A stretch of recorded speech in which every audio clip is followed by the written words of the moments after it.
আসসালামু আলাইকুম, আমি লিমা। আপনারা দেখছেন অরণ্য রান্নাঘর। আজকে আমাদের বাড়িতে কোনো রকম সবজি বা মাছ কোনোটাই ছিল না। অল্প কয়েকটা ছোট মাছ ছিল।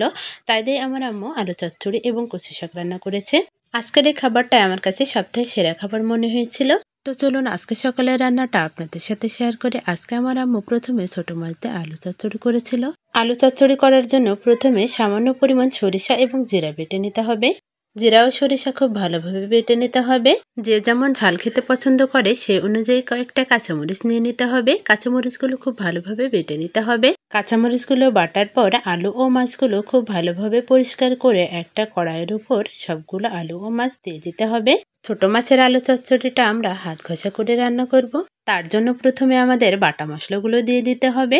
বাটা মশলা দেওয়ার পর স্বাদ অনুযায়ী লবণ দিয়ে দিতে হবে এবং পরিমাণ মতো হলুদের গুঁড়া দিয়ে দিতে হবে এবং সামান্য পরিমাণ কিছুটা তেল দিয়ে দিতে হবে। এবার একটা খুন্তির সাহায্যে আলুগুলো খুব ভালোভাবে নেড়েচেড়ে সামান্য পরিমাণ পানি দিয়ে দিতে হবে। কড়াইটা চুলোর উপর বসিয়ে কিছুক্ষণ জাল করে নিতে হবে।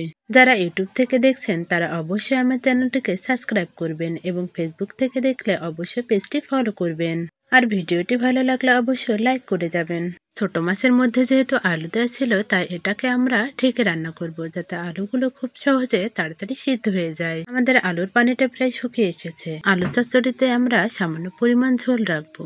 আমাদের আলু চচ্চড়িটা একদম রেডি। এবার আমরা এটাকে একটা বাটিতে নামিয়ে নেব। দেখুন আমাদের আলু চচ্চড়িটা কিন্তু একদম হয়ে এসেছে।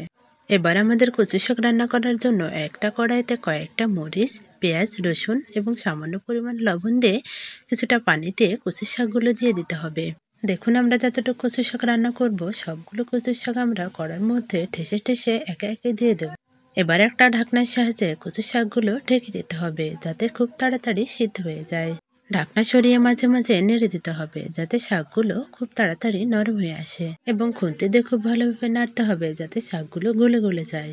এবার একটা অড়ং নিয়ে শাকগুলোকে আমরা ম্যাশ করতে থাকবো যতক্ষণ না পর্যন্ত পানি শুকিয়ে যায়। যখন অল্প অল্প পানি থাকবে তখন আমরা শাকটা নামিয়ে নেব তেলে দেওয়ার জন্য। তেলে দেওয়ার জন্য আবার আমরা কড়াইটাকে চুলোর উপর বসিয়ে দিলাম এবং সামান্য পরিমাণ তেল দিয়ে দিতে হবে। তেলটা গরম হয়ে গেলে কুচানো পেঁয়াজ রসুন দিয়ে দিতে হবে এবং অনবরত নাড়তে থাকবো যতক্ষণ না পর্যন্ত লাল লাল ভাবে ভাজা না হয়। রসুন পেঁয়াজ ভাজা হয়ে গেলে আমাদের শাকটা তেলের উপর ঢেলে দিতে হবে এবং একটি ওড়ঙের সাহায্যে অনবরত নেড়ে চেড়ে শাকগুলোকে আমাদের ভালোভাবে ম্যাশ করতে হবে। শাকগুলোর মধ্যে যেন কোনো রকম পাতা পাতা ভাব না থাকে সেদিকে আমাদের খেয়াল রাখতে হবে।